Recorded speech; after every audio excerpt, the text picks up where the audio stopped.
असम नागालैंड सीमावर्ती मेरापानी में अब असम से किए गए पिकनिक दलों की एंट्री पर प्रतिबंध लगाया गया है। यहां नागा विलेज काउंसिल ने नेघेरेबिल में पिकनिक दलों के प्रवेश पर रोक लगा दिया है। जानकारी के मुताबिक नागालैंड सीमा की ओर से 3 गांवों की परिषद ने निर्देश जारी किया है, जिसमें कहा गया है कि निर्देश का उल्लंघन करने पर 10,000 रुपए तक का जुर्माना भी भरना पड़ सकता है। इतना ही नहीं बल्कि नेघेरेबिल में पिकनिक दलों के अलावा मछली पकड़ने, लकड़ियां काटने और मवेशी चुराने पर भी असम की ओर से जाने वालों को 10,000 रुपए तक का जुर्माना भरने के साथ ही कानूनी कार्रवाई का भी सामना करना पड़ सकता है। गौर करने वाली बात यह है कि नए साल की शुरुआत के जश्न के मौके पर नेघेरेबिल में सैकड़ों पिकनिक दल पहुंचते हैं।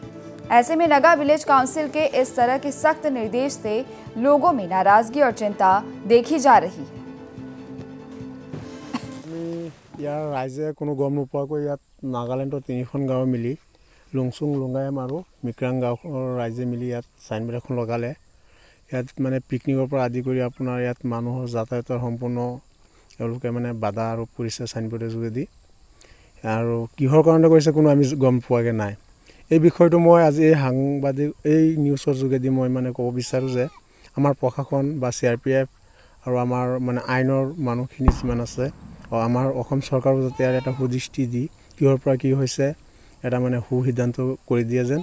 আৰু এই নোটিছখনে আমাৰ এটা বহুত প্ৰভাৱ পেলাব বা সেইটো সমস্যাৰ সন্মুখীন হ'ব পাৰে। ইয়াত ধৰক দূৰ দূৰণিৰ মানুহবোৰ পিকনিক খাবলৈ আহে, এই নোটিছৰ যোগেদি যদি নগাই কিবা আকৌ ইয়াত সমস্যা এখন সন্মুখীন কৰি দিয়ে তেতিয়াতো আমাৰেই এইবোৰ মানে বেয়া হ'ব।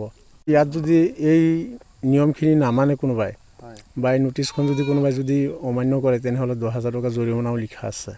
গতিকে এইটোৱেইটো সমস্যাৰ মেইন আৰম্ভণি। বিভিন্ন প্ৰান্তৰ পৰা ইয়াত মানুহ আহে, দূৰ-দূৰণিৰ পৰা মানুহ আহে। আমাৰ সদৌ অসমৰ বাহিৰৰো মানুহ আহে। এয়া সময় আহি গ'ল, জানুৱাৰী মাহ আহি আছে।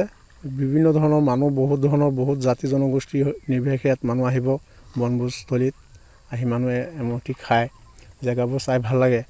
এইবোৰতো ইয়াত কোনো বাধা আৰোপ আহিব নালাগে, কিয়নো নাগালেণ্ডৰ 3খন গাঁও জানে কি ভাবি এইটো কৰিলে কিন্তু এই বিষয়ে আমি নাজানো।